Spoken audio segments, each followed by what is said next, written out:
नई दिल्ली 24 जनवरी 2025 एक सशक्त नागरिक आंदोलन और राजनीतिक सुधार के प्रदर्शन में जननीति एक प्रमुख थिंक टैंक और सारडा खिड़दा पंजाब फेडरेशन एक प्रमुख नागरिक समूह ने संयुक्त रूप से दिल्ली के प्रेस क्लब ऑफ इंडिया में एक प्रभावशाली प्रेस कॉन्फ्रेंस और सार्वजनिक बहस का आयोजन किया।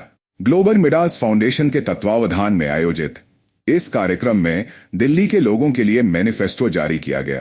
इस पहल का उद्देश्य दिल्ली की राजनीतिक तस्वीर को बदलना और पंजाब के राजनीतिक भविष्य को सकारात्मक रूप से देश के लोगों पर विपत्ति आई है, उनकी सुविधाएं गौण हुई हैं, तो उसमें मीडिया ने प्रमुख कर्तव्य निभाया है, बड़ा रोल प्ले किया है। एक बार पुनः मीडिया को आगे आना होगा। देश की जो वर्तमान स्थिति है उसमें मीडिया को अपनी भूमिका निभानी होगी। आज आजादी के 78 साल बाद देश की राजधानी में पीने का शुद्ध पानी नहीं, करोड़ों करोड़ों रुपए खर्च हो गए, जमुना का पानी आज भी जहर है। इस पंक्ति से मैंने शुरू किया, सड़कें खामोश हो जाएं तो संसद आवारा हो जाती है। हम जब तक सड़क पे नहीं उतरते, एक एक्टिव पीपल्स मूवमेंट नहीं बनाते और उसको आज के कॉन्टेक्स्ट में उसके साथ मेल नहीं खाते, उसको आज की लैंग्वेज में उसको ट्रांसलेट नहीं करते, तब तक जिसको हम सुनाना चाहते हैं अपनी बात, वो बात नहीं सुन पाएगा। और अगर सुनता भी है तो सुन के अनदेखा कर देता है, आगे से अनदेखा नहीं कर सके।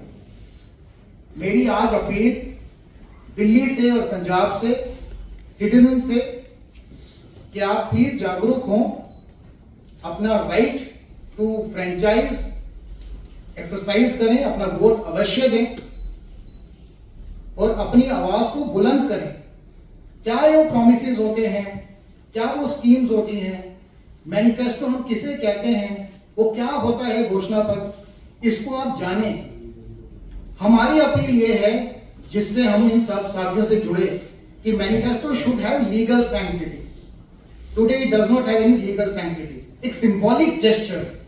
सारे पॉलिटिकल पार्टीज कुछ दिन पहले या किसी टाइम तो कुछ घंटों पहले अपना मैनिफेस्टो रिलीज करते हैं। It has become a joke. Manifestos are an indicator of mandates, should be an indicator of mandates. वो क्यों नहीं है? और आज दिल्ली जन घोषणा पत्र क्या है, क्या चीज हम रिलीज कर रहे हैं, क्या हम जनता को सुपुर्द कर रहे हैं, क्या हमारी आवाज बनेगा, इसके ऊपर ये प्रेस कॉन्फ्रेंस है।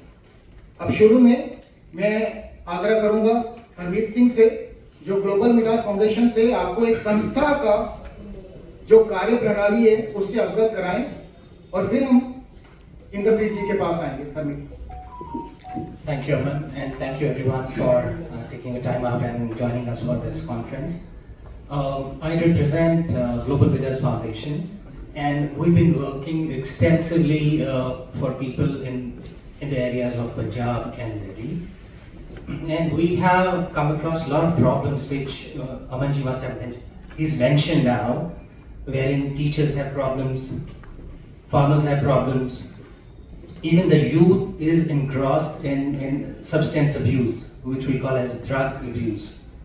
So there are every house, if we talk about Firozpur, Mansa districts, वहाँ पर सारे के सारे families बहुत ज़्यादा affected हैं drug से। Every house, every young kid is into drug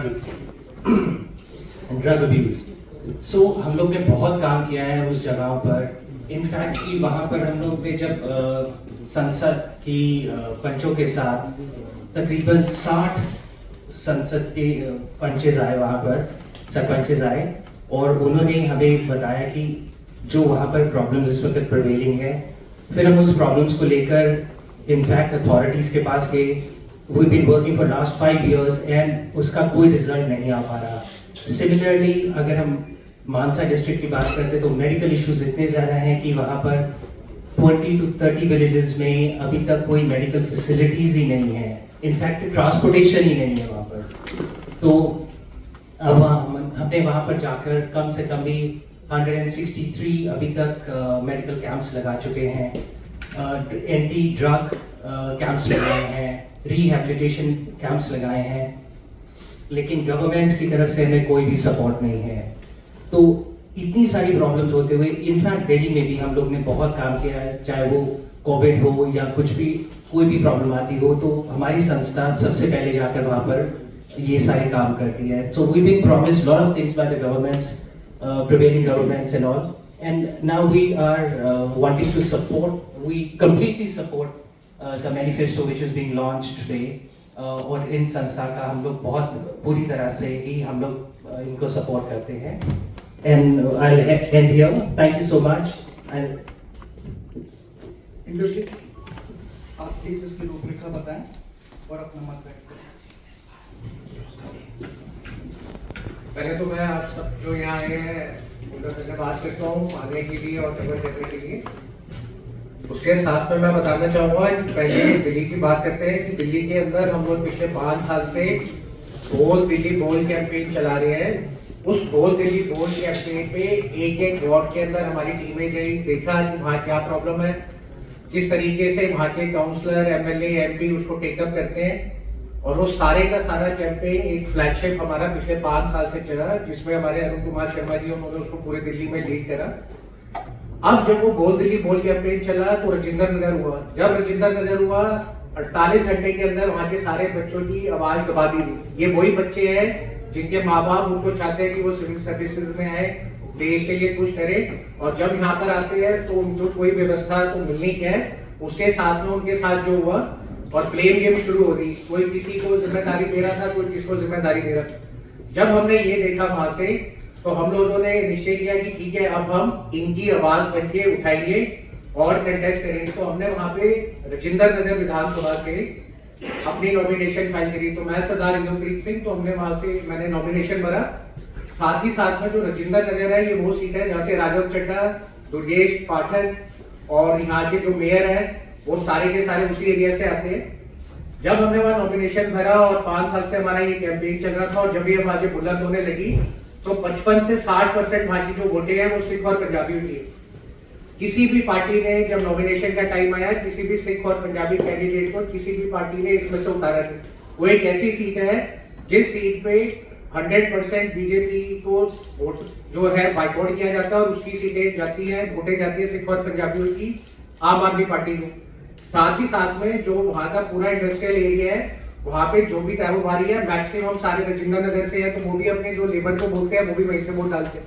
अब जब वहां पे हमारी एक्टिविटी 5 साल से चलती हुई और ये राजेंद्र नगर वाली चीज को हमने जब उठाया बच्चों के साथ जो हुआ, तब वहां से हमें प्रेशर बनाया गया, बाहर हटने के लिए बोला गया और उसके बाद कुछ ऐसी एक्टिविटीज करवाई थी जो आज तक ना हमने कभी सुनी है ना कभी देखी है। उसका नतीजा ये आया कि मैं 5 साल जब यहाँ पे एमएलए था मैंने किया क्या, तो वो जब हमने कैंपेन चलाया और सारे एमएलए को लेटर भी लिखे और उनको अप्रोच भी करा कि जो आज आपकी पार्टी से नया कैंडिडेट उतरा है उससे पहले जरा ये बता दो जो 5 साल पहले यहाँ पे था उसको कितना बजट मिला और उसने कितनी वेलफेयर और डेवलपमेंट करी।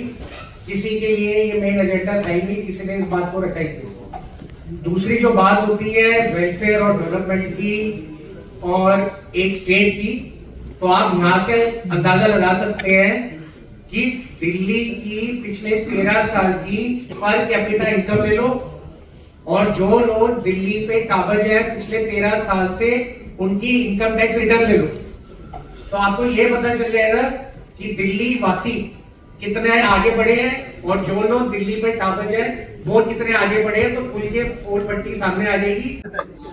आज मैं सरदार इंद्रप्रीत सिंह, आज जो ये प्रेस कॉन्फ्रेंस करी गई है, इस प्रेस कॉन्फ्रेंस का ये उद्देश्य था कि हम लोगों ने एक जन घोषणा पत्र बनाया है। जो जन घोषणा पत्र बनाया गया है वो एक पब्लिक का मैनिफेस्टो है जो अब हम जो मेन पार्टी है आप बीजेपी और कांग्रेस को दे रहे हैं कि दिल्ली की जनता ये चाहती है, ना कि जो आपने इनको जुमले दिए हैं वो चाहती है। उसके साथ में हमने बताया कि दिल्ली का डेवलपमेंट मॉडल दिखा के पंजाब में अपनी सत्ता कायम करी, और जब हमने चंडीगढ़ और पंजाब के अंदर 2 प्रेस कॉन्फ्रेंस करी तो इतना वहाँ से समर्थन निकल के आया और ये हमें वहाँ से पता चला कि जितना भी आज यहाँ पे इलेक्शन लड़ा जा रहा है वो सारा पैसा रूट हो रहा है पंजाब से। पंजाब के टीचरों की सैलरी नहीं दी जा रही और इतने मुद्दे हैं, तो उनको सैलरी और पैसे देने की बजाय वो पैसा यहाँ इलेक्शन में खर्च हो रहा है। साथ ही साथ में पूरे दिल्ली के अंदर जो जनता था, बोल दिल्ली बोल कैंपेन से हमें सपोर्ट मिला है। वो सारी जनता मिलके और पंजाब के लोग भी मिलके अब ये वर्किंग कर रहे हैं कि नई दिल्ली से अदर सब एकजुट हो जाते हैं। तो जनता का मैंडेट ये है कि नई दिल्ली से केजरीवाल अपनी सीट हारेंगे, यहाँ पे आम आदमी पार्टी में विरोध होगा और बड़ी जल्द पंजाब में भी इनकी सरकार गिर जाएगी। तो आप दिल्ली में किसकी सरकार चाहते हैं अगर आम आदमी की सरकार नहीं चाहते? हम चाहते हैं कि किसी की भी सरकार है, वो सरकार उसकी होनी चाहिए जिसके लिए दिल्ली वाले प्रमुख होने चाहिए। पर दिल्ली वालों के प्रमुख होने का मतलब सिर्फ 2100 रुपये या 3000 रुपये या सीनियर सिटीजन को वादे करने नहीं है। जो 12-13 साल में दिल्ली की दुर्दशा हुई है उसको सामने लाकर उस पर वेलफेयर और डेवलपमेंट का काम करना चाहिए।